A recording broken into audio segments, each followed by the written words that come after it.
একেবারে যেমন বৃষ্টি হচ্ছে আজকে আকাশের ওয়েদার, তার সাথে সাথে ফুলের বৃষ্টি শুরু হয়েছে একেবারে নওশাদ সিদ্দিকীর উপরে। একেবারে সেই ছবি আপনাদের দেখাচ্ছি। ভাঙড় কলেজ পরিদর্শনে তিনি আসলেন, একেবারে ভাঙড় কলেজের সুবিধা অসুবিধাগুলো তিনি এই জানার চেষ্টা করবেন।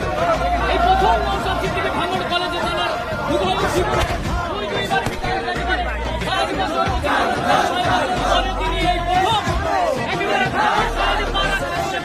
ছবি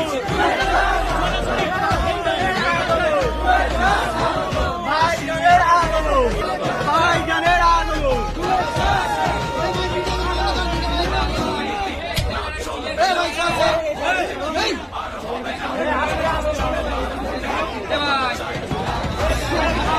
ভাই